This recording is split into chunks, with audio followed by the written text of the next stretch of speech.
कुछ जज्बातों को, कुछ दुखों को,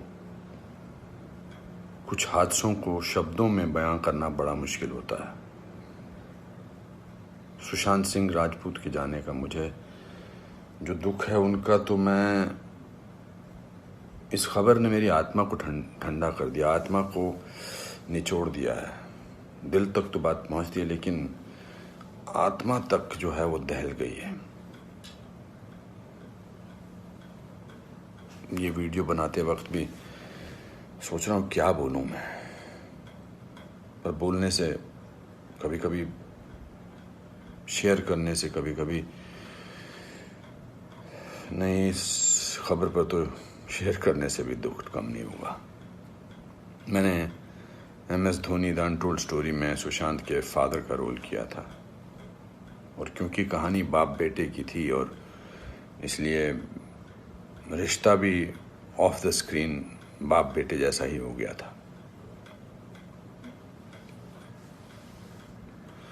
कुछ लोग चले जाते हैं तो उसका सदमा बाद में लगता है, लेकिन वो चले क्यों गए इसका सदमा पहले लगता है।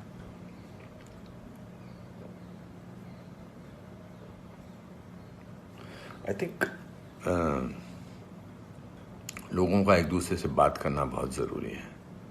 लोगों का एक दूसरे का दुख पहचानना बहुत ज़रूरी है। लोगों के एक दूसरे की तकलीफ़ को जांचना या तकलीफ़ को महसूस करना बहुत ज़रूरी है आज की दुनिया में। आज की दुनिया में हम बहुत ज़रूरी है कि हम सामने से पूछें कि क्या तकलीफ़ है तुझे, क्या अकेलापन महसूस हो रहा है, क्या महसूस कर रहे हो तुम मेरे दोस्त। क्योंकि जो जिस तकलीफ़ से जूझ रहा होता है उसका बयां वो खुद नहीं कर सकता, वो हमें पहचानना है। हम किसी भी इंडस्ट्री में हों, बार बार बोला जाता है फिल्म इंडस्ट्री में ये टेंशन है, फिल्म इंडस्ट्री में वो टेंशन है, इसका प्रेशर है। कोई प्रेशर नहीं होता। अकेलेपन का मैंने एहसास किया है अपनी ज़िंदगी में, और जब वो अकेलापन होता है तो सक्सेस कोई मायने नहीं रखती है। जब वो जो दुख की गहराई में इंसान की आत्मा, इंसान का दिल डूबा होता है, तो सक्सेस, पॉपुलैरिटी कुछ मायने नहीं रखती है। मायने रखता है किसी का आपको गले लगाना, मायने रखता है किसी का आपसे बात करना, किसी को आपकी बात सुनना, वो मायने रखता है। उसके घर वालों के बारे में सोच रहा हूँ सुशांत के, उनका क्या हाल होगा। मैं तो फिल्मी बाप था उसका, तो मैं इतने तकलीफ और दुख से गुजर रहा हूँ, तो उनके जो खुद के पिताजी हैं, उनके घर के बाकी जो मेंबर्स हैं, उनका क्या हाल होगा। 34 साल का लड़का, बहुत तकलीफ है। मैं बड़ा पॉजिटिव आदमी हूँ और इस लॉकडाउन में मैं बहुत पॉजिटिव रहा हूँ। मैंने अपने आप को बहुत संभाला है, लेकिन इस खबर ने तो मुझे झकझोर के रख दिया है। बहुत ही was very very positive, very energetic. Anupam ji ऐसे ट्राई करते हैं, अनुपम जी ऐसे ट्राई करते हैं। कभी मैं उसको कहता था यार शांत हो जाए यार प्लीज़। कहता नहीं, आपने तो अपना करियर बनाना है, मुझे करना है। He will constantly keep rehearsing scenes with me. We'll spend time. बहुत ज़्यादा नज़दीक नहीं आ पाया मैं उसके, because the pressure of the shooting was there. We had to finish. We wanted to do that, and I wanted to give him space because he had internalized the role of MS Dhoni. So, but बहुत क्या बेमानी सा लगता है सब कुछ। तो मेरे दोस्तों, एक दूसरे को पहचानो, एक दूसरे का दुख दर्द।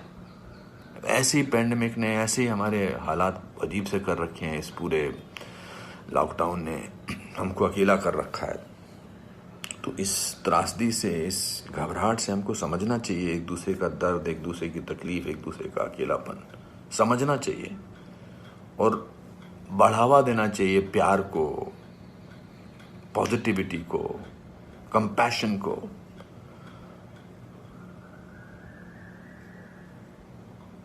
मैं बस बोलता जा रहा हूँ, मेरे में कोई ऐसा थॉट नहीं है, बट जस्ट एज दे से।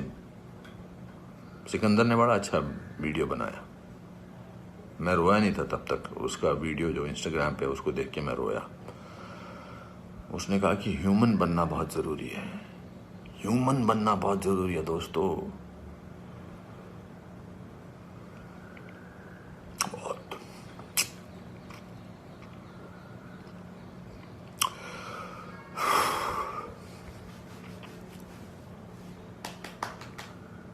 चलो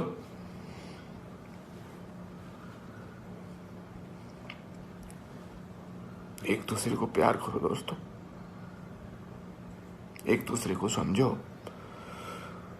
प्यार का हाथ आगे बढ़ाओ दोस्तों, बहुत जरूरी है। वरना हम अकेले हैं, अकेले रह जाएंगे। एक अकेले इंसान को दूसरा अकेला इंसान मिले तो वो अकेला नहीं होता है। प्यार बांटो।